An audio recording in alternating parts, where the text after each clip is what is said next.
नमस्कार, स्वागत है आप सभी का इस बुलेटिन में। उस वक्त एक बड़ी खबर आ रही है। एआईएमआईएम के माफिया प्रेम मुख्तार अंसारी को एआईएम में चुनाव लड़ने का ऑफर मिला है। एआईएमआईएम प्रवक्ता असीम वकार का बयान आया है। उन्होंने कहा है कि एआईएमआईएम के दरवाजे मुख्तार के लिए खुले हैं। मुख्तार अंसारी का बीएसपी ने टिकट काटा है। अतीक अहमद को भी दी गई है एआईएमआईएम में आने की दावत। तो इस वक्त की बड़ी खबर हम आपको बता दें, एआईएमआईएम के माफिया प्रेम मुख्तार अंसारी को चुनाव लड़ने का ऑफर पार्टी की तरफ से मिला है। एआईएमआईएम के प्रवक्ता असीम वकार का कहना है कि वो अपने भाई के साथ आ सकते हैं। उनके लिए दरवाजा खुला है पार्टी का। मुख्तार अंसारी का टिकट बीएसपी से कटा था और इसके बाद ही ये सारी बातें निकलकर सामने आ रही है। कभी सपा में जाने की बात होती है, यानी कि एसपी में जाने की बात होती है, और अब एआईएमआईएम की तरफ से भी न्योता दे दिया गया है और ये न्योता प्रवक्ता असीम वकार ने दिया है। तो एआईएमआईएम का माफिया प्रेम देखने को मिला है। मुख्तार को टिकट का ऑफर दिया गया है। अतीक को भी सरकार में शामिल होने की बात कही गई है। इत्तेहादुल मुस्लिमीन की तरफ से मैं ये आश्वासन देता हूं कि अगर मुख्तार अंसारी साहब चुनाव लड़ना चाहें तो मजलिस इत्तेहादुल मुस्लिमीन के दरवाजे उनके लिए खुले हैं और हम उनको टिकट देंगे। और इसी पर बातचीत करने के लिए मोहम्मद शबाब हमारे साथ जुड़ गए हैं। शबाब, अभी तो टिकट बीएसपी से कटा ही था मुख्तार का, उससे पहले न्योता आना शुरू हो गया है। माफिया प्रेम अब एआईएमआईएम का भी देखने को मिल रहा है। देखिए, जिताऊ कैंडिडेट के लिए हर पार्टी के दरवाजे खुले हैं, फिर उसके ऊपर चाहे जितने भी दाव हों, किसी को किससे कोई परहेज नहीं होता। अभी 2-3 दिन पहले ही अतीक अहमद की पत्नी ने एमआईएम को ज्वाइन किया है। उनके चीफ असदुद्दीन ओवैसी ने उनको पार्टी ज्वाइन कराई है और अतीक अहमद के बारे में किसी को बताने की जरूरत नहीं कि यूपी में किस कदर के वो बाहुबली हैं। दूसरी बात यही सेम जो है वो मुख्तार अंसारी के लिए भी है। कल से खबरें थी कि मुख्तार अंसारी और अफजाल अंसारी को बहुजन समाज पार्टी बाहर का रास्ता दिखा सकती है। हालांकि मुख्तार अंसारी के लिए आज पार्टी ने अपनी राहें जुदा कर ली हैं। बसपा सुप्रीमो मायावती ने ट्वीट करके इस बात की जानकारी दी कि मुख्तार अंसारी का मऊ से इस बार टिकट नहीं होगा। उनकी जगह पर जो उनके प्रदेश अध्यक्ष हैं बहुजन समाज पार्टी के, उनको टिकट दिया जाएगा। और अब चूंकि मुख्तार अंसारी चुनाव लड़ेंगे, ये बात तो तय है, तो कहां से लड़ेंगे ये अपने आप में बड़ा कठिन प्रश्न है। तो हर राजनीतिक पार्टी जो उनके लिए जगह बना सकती है वो बना रही है। एमआईएम चीफ की तरफ से ये खुला ऑफर दिया गया है। आसिम वकार प्रवक्ता हैं, प्रदेश प्रभारी हैं एमआईएम के उत्तर प्रदेश में। उन्होंने ये खुला ऑफर दिया है कि अगर मुख्तार अंसारी चाहें तो उनकी पार्टी में उनके लिए रास्ते खुले हैं। और सिर्फ मुख्तार अंसारी नहीं बल्कि उनके पूरे परिवार को उन्होंने एमआईएम से चुनाव लड़ने का न्योता दिया है। ठीक है शबाब, बहुत बहुत शुक्रिया आपका जानकारी देने के लिए। तो अतीक अहमद को भी दी गई है, मुख्तार को भी दी गई है, पार्टी की तरफ से ये न्योता मिला है। एआईएमआईएम के जो प्रवक्ता है उन्होंने कहा कि इन दोनों का पार्टी में स्वागत है।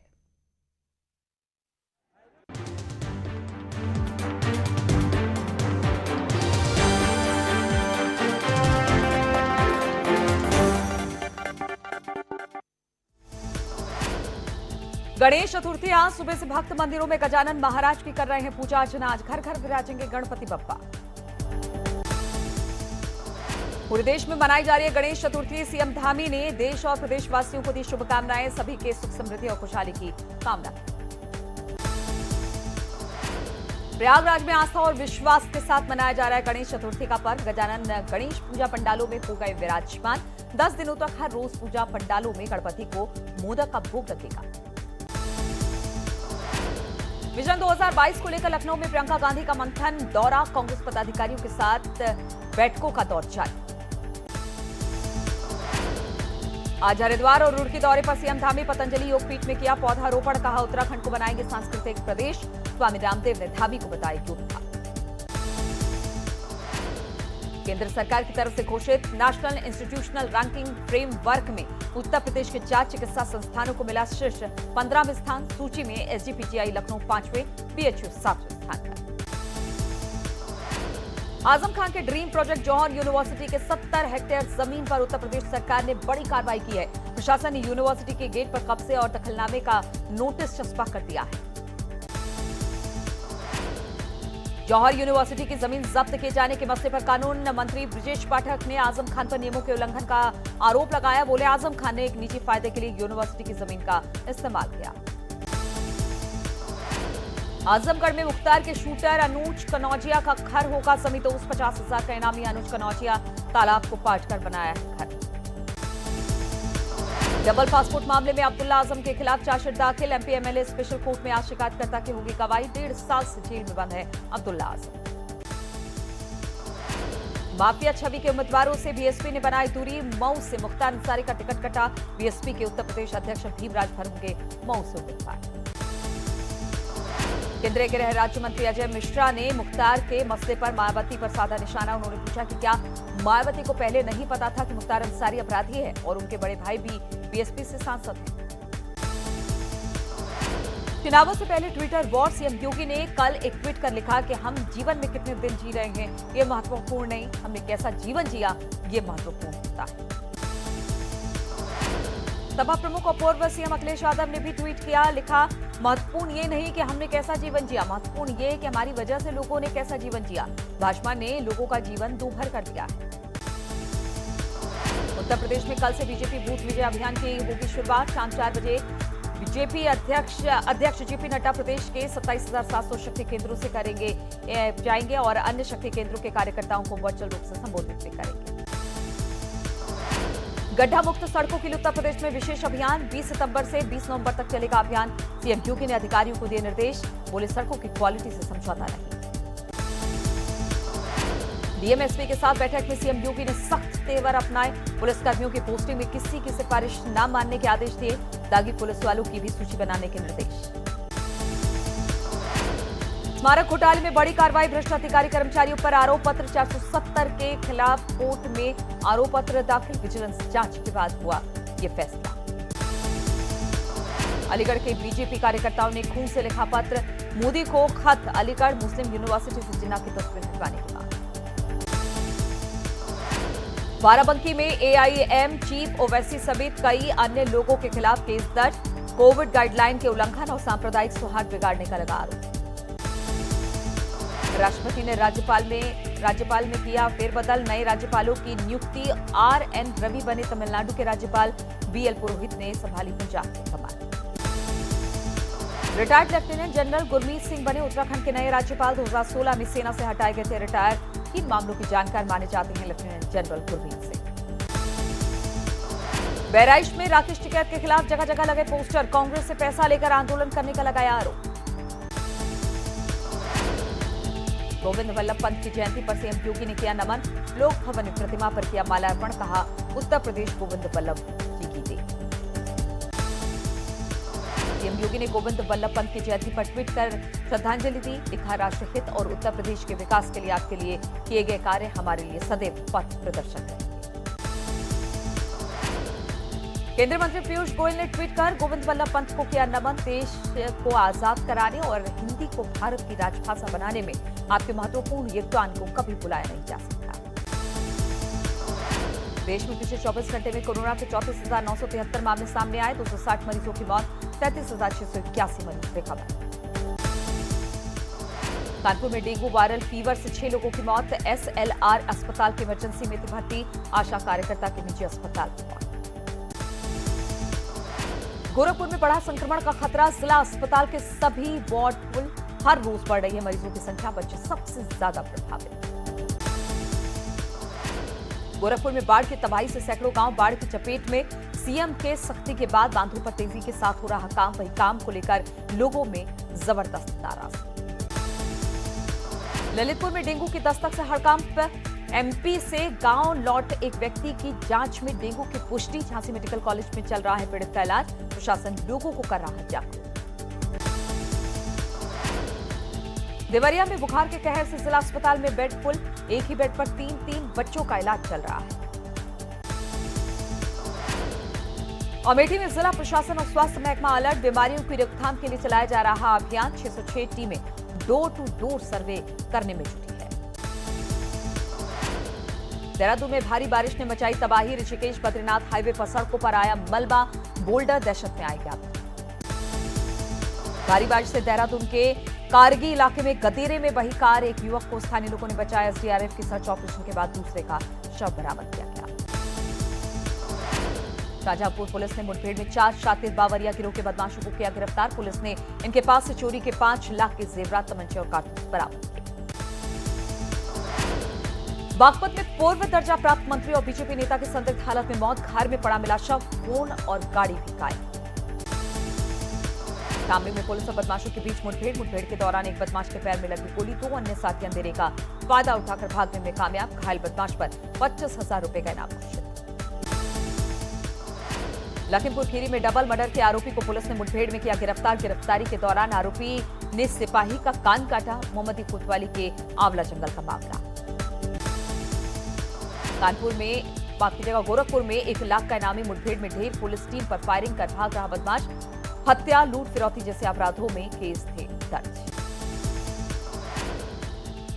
नोएडा में 49 में 6ठी मंजिल से गिरा 16 साल का लड़का, हॉस्पिटल में मृत घोषित किया। बालकनी की रेलिंग पर लटक रहा था लड़का, अचानक बैलेंस बिगड़ने से हुआ हादसा। अमरोहा में हादसे का शिकार होने से बाल बच्चे किसान नेता पूनम पंडित, आरोप है कि उनकी गाड़ी को जानबूझकर ट्रक चालक ने टक्कर मारने की कोशिश की, ट्रक चालक फरार। अयोध्या में आरपीएफ के 2 जवानों के हादसे में मौत, मालवाहक डंपर को बैक करवाते वक्त डंपर की चपेट में आए दोनों आरपीएफ के जवान। कानपुर में सीएससी से रेफर मरीज को ले जाने के बजाय दारू पार्टी, मामले में न्यूज 18 की खबर का असर हुआ है। सीएमओ के आदेश के बाद एम्बुलेंस के मेडिकल टेक्नीशियन और चालक समेत 6 बर्खास्त किए गए। कुशीनगर में मामूली विवाद में युवक ने कुल्हाड़ी से पत्नी का गला काटकर हत्या की। हत्या करने के बाद पति फरार। पति की लंबी उम्र के लिए पत्नी ने रखा था तीज का व्रत। मथुरा में परचून की दुकान में ग्राहक बनकर आए एक बच्चे ने नोटों से भरा बैग किया पार। चोरी की घटना सीसीटीवी में कैद, पुलिस सीसीटीवी के आधार पर छानबीन में जुटी। हापुड़ में चोरों ने एक रात में 4 घरों को निशाना बनाया, लाखों रुपए की चोरी की घटना को अंजाम दिया। पुलिस अभी तक किसी घटना का नहीं कर पाई है खुलासा। हरदोई में मिट्टी का टीला धंसने से दबे 5 मजदूर, 1 मजदूर की मौत। ग्रामीणों और पुलिस की मदद से मिट्टी में दबे सभी घायल मजदूरों को निकाला गया। मनरेगा का काम कर रहे थे। इटावा में महिला और उसके 2 बच्चों के शव तालाब में बरामद किए गए। पोस्टमार्टम रिपोर्ट आने के बाद पति समेत अन्य परिजनों के खिलाफ हत्या, शव छुपाने और दहेज अधिनियम के तहत मुकदमा दर्ज कर लिया गया है। हरदोई में साबिया सैफी के हत्यारों को फांसी की मांग। साबिया सैफी को न्याय दिलाने के लिए निकाला कैंडल मार्च। कैंडल जलाकर 2 मिनट का मौन रखकर श्रद्धांजलि अर्पित की गई। गोंडा में ट्रक ड्राइवर की महिला ने सरेराह पिटाई कर दी। गलती पूछता रहा चालक को पिटती रही महिला। चौराहे पर खड़े होमगार्ड ने किया बीच में था। गाजियाबाद में चोरों ने मोटरसाइकिल चुराई। मोटरसाइकिल चोरी की घटना सीसीटीवी में कैद। सिरोली गांव के युवक की मोटरसाइकिल हुई थी चोरी। इटावा में पूर्व राज्यसभा सांसद के निजी सचिव के घर चोरों ने की तोड़फोड़। 6 लाख से ज्यादा का सामान लेकर फरार, पुलिस छानबीन में जुटी। इटावा में खनन से जुड़े वाहनों की सघन चेकिंग के लिए रात भर चलाया गया अभियान। एक वाहन को किया गया चेक। ललितपुर में चल रहा सड़क सुरक्षा अभियान, लेकिन शहर की यातायात व्यवस्था पूरी तरह से फेल, जगह जगह बनी जाम की स्थिति। इटावा में वरिष्ठ पुलिस अधीक्षक डॉक्टर ब्रिजेश सिंह ने ली परेड की सलामी। इस दौरान उपकरणों को अपने पास रखने और उनके सुव्यवस्थित रखरखाव के दिए निर्देश। चुनाव से पहले शुरू हुई सियासी तोड़फोड़, धन सिंह ने कहा अच्छे लोगों का पार्टी में स्वागत। हरीश रावत ने किया पलटवार, कहा बीजेपी में मची है भगदड़। देहरादून में पूर्व सीएम हरीश रावत ने किया सांकेतिक उपवास। 4 धाम यात्रा शुरू करने की मांग। यात्रा को लेकर राज्य सरकार ने सुप्रीम कोर्ट में एसएलपी वापस ली। आज हरिद्वार और रुड़की दौरे पर सीएम धामी, स्वामी रामदेव से मुलाकात करेंगे सीएम। उनकी मुलाकात हो चुकी है। रुड़की और हरिद्वार में विकास कार्यों की सौगात भी देने वाले। बारिश और मलबे के चलते फिर से बंद हुआ टनकपुर चंपावत हाईवे। स्वाला के पास मलबे में फंसी कार, बाल बच्चे कार सवार। चमोली में प्रशासनिक उपेक्षा का शिकार सलूर डूंगरा गांव। मलबा आने से 12 दिन से बंद है सड़क। दलदल में घुसकर सड़क पार करने को मजबूर ग्राम। अंतिम के विघ्नहर्ता सॉन्ग्स पर सलमान खान ने 6 पैक ऐप का तूफान। फैंस बोले old Salman is gold hijack. Madhuri Dixit ने जैकलिन फर्नांडिस और यामी गौतम संग किया बेहतरीन डांस, खूबसूरत वीडियो हुआ वायरल। रकुलप्रीत सिंह ने गर्ल पावर को स्टाइलिश अंदाज में किया सलाम, वायरल हो रहा है वीडियो। टाइगर श्रॉफ ने फुटबॉल मैच में प्रोड्यूसर को हराया, बोले मेरी हैट्रिक से वो खुश नहीं। ई रिक्शा में जलीनिया और रितेश देशमुख को मिला प्यार का सिग्नल, मजेदार वीडियो वायरल। मशहूर रेसलर द ग्रेट खली ने चलाई सिलाई मशीन, लोग देने लगे ऑर्डर। धनश्री वर्मा पति युजवेंद्र चहल संग पहुंची यूएई, झूमकर किया डांस। जरीन खान मॉल में ग्रोसरी कार्ट में बैठकर घूमती नजर आई, वीडियो वायरल हो रहा है। गौरीन खान की मम्मी ने डैडी कूल सॉन्ग पर किया कूल डांस, खूब वायरल हो रहा वीडियो। अमिताभ बच्चन हुए दीपिका पादुकोण से नाराज, बोले मुझे सेट पर खाना भी नहीं पूछती।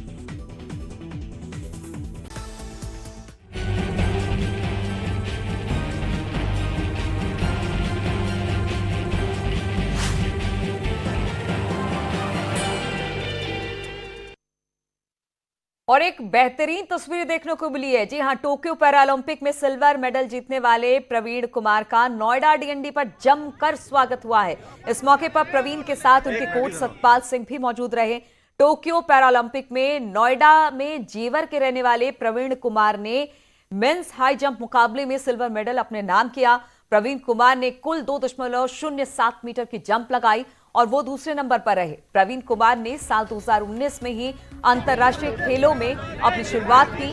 2 साल के अंदर ही उनके नाम ओलंपिक का सिल्वर मेडल आ गया है। तो स्वागत कितने भव्य तरीके से हुआ प्रवीण कुमार का, ये हम आपको दिखा रहे हैं तस्वीरों में। आप देख सकते हैं फैंस वहां पर पहुंचे थे, उनसे बात करने की कोशिश, उनके साथ फोटो खिंचाने की कोशिश। पैरा ओलंपिक में सिल्वर लेकर आए हैं ऊंची कूद में प्रवीण, और डीएनडी पर उनका भव्य स्वागत किया गया। मैं बस सबको थैंक यू बोलना चाहूंगा कि आप सब यहाँ पे आए और आपकी ब्लेसिंग्स हैं जिनकी वजह से मैं आज मेडल जीता हूँ। Thank you so much. मैं बहुत खुश हूँ। बस साफ तौर से ये कहीं ना कहीं स्वागत हो रहा है। आप देख भी सकते हैं कि लगातार यहाँ से जो काफिला है वो आगे बढ़ता हुआ रहेगा, और ये अपने आप में कहीं ना कहीं फिलहाल उत्तर प्रदेश के नोएडा के तमाम साथियों के द्वारा ये स्वागत किया गया है। पैरालंपिक में इन्होंने सिल्वर जीता है और इसी का ये स्वागत है, और ये स्वागत लगातार आगे होता रहेगा। कैमरामैन जगदीश गौतम के साथ सुशील पांडे, न्यूज़ 18 नोएडा। और रुकेंगे यहाँ पर छोटे से ब्रेक के लिए, फौरन लौटते हैं।